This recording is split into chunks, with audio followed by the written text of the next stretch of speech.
All right, guys, welcome back. So, I wanted to have a quick discussion today talking about all of the big races that have happened so far this year. Maybe give you a little bit of a refresher on who has won them.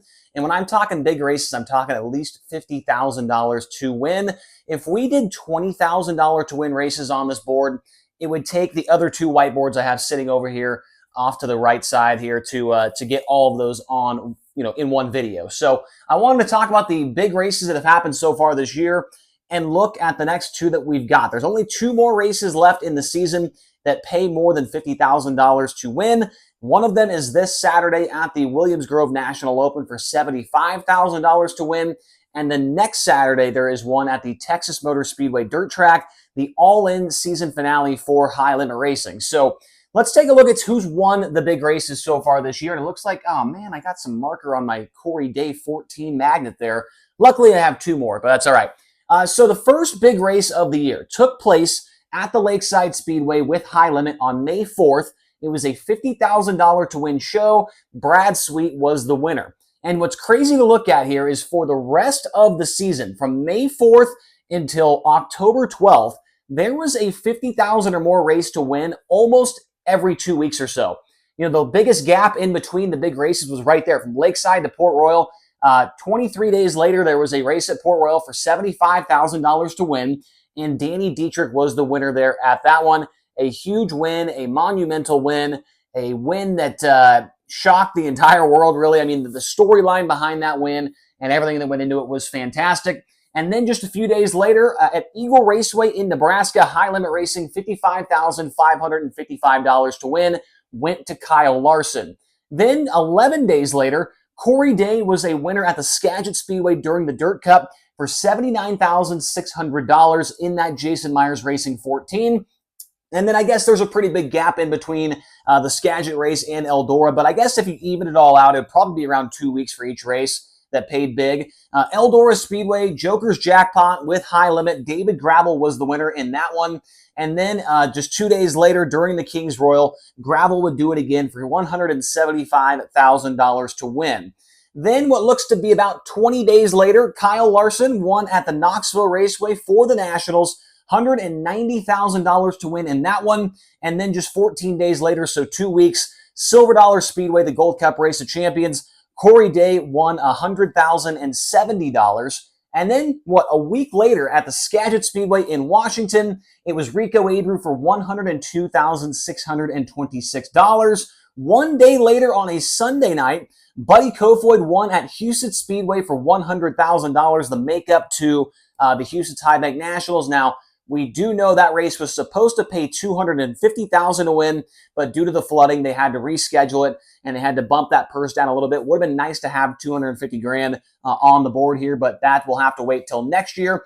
And then a week later at Port Royal, Rico Abreu went 2 weeks in a row with a big payday, $57,000 to win during the Tuscarora 50. And then a week later, $50,000 to win with High Limit at Lernerville Speedway. Tyler Courtney was the winner there for the Commonwealth Clash. And then a week later, Tulare Thunderbolt Raceway, the Dennis Roth Classic, went to Carson Macedo for $83,000 to win. Now, the next one, as we mentioned, is at Williams Grove for $75,000. And then a week later, next Saturday night, Texas Motor Speedway's Dirt Track for $50,000 to win. Now, I have a couple of guys underlined here: Kyle Larson, Corey Day, and Rico Abreu. Those three guys will not be in attendance at the National Open this weekend, which leads me to believe, could we see a new driver on this list to win a $50,000 to win race?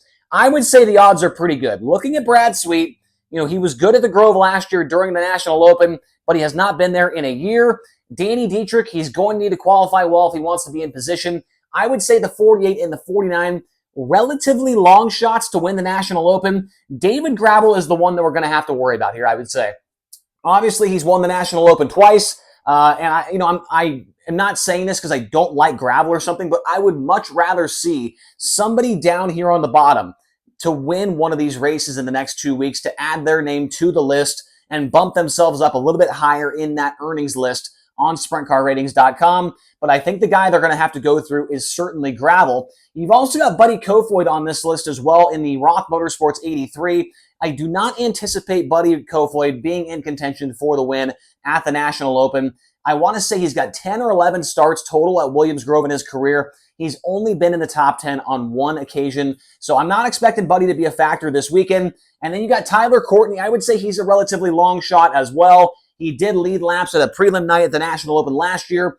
But in the grand scheme of things, he really doesn't have that many laps compared to the other guys that he's going to be racing against here this weekend. And then Carson Macedo, former National Open winner, would not be shocked at all to see him win this race on Saturday. But what I'm getting at is I'm in the, what do you want to call it? The side of things where I want to see multiple guys getting big paydays because it makes sprint car racing look better, right? I've been thinking a lot about this recently. I want sprint car racing to be at the next level. I want it to be on the same, in the same spectrum as, NASCAR and IndyCar and F1, because I think the racing is good enough. I think it's better than all that stuff, to be honest with you. But it just doesn't get that recognition that it deserves. And, with the Cars Tour going on the pavement side of things, right, a lot of people seem to be really hyped about that stuff. But, the racing, it's okay, right? It's not incredible. It's not on your edge of your seat action like you'd see with a sprint car race. And I think if we keep having big races like this and they keep being good races and more guys are earning more and more money, I think that just looks really, really good for sprint car racing.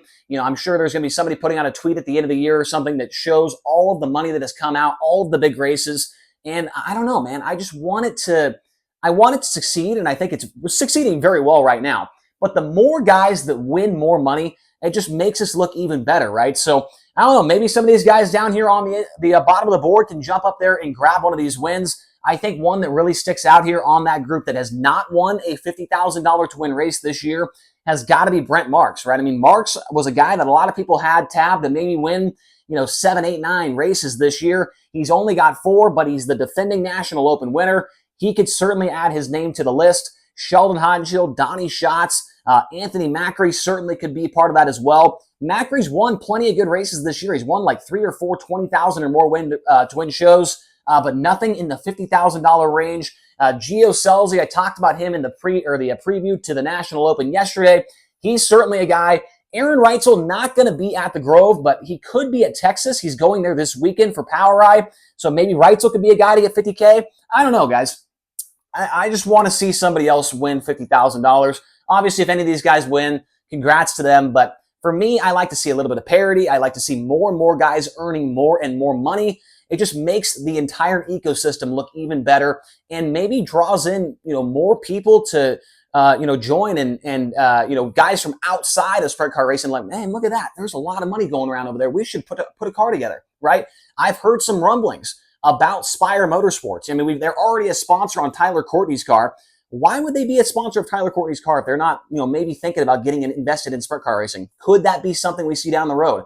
Trackhouse Racing, with Justin Marks. He's owned a sprint car team before. He's involved in sprint car racing. He was part of that 50,000 win show at Lakeside with Shane Stewart, right? So I think that these guys in these bigger forms of motorsports, they're starting to see there is some money to go around in sprint car racing. You can make some money. The charter thing with High Limit could be very, lucrative as well. So I just, I'm on the side of things where I want to see it succeed as much as it possibly can.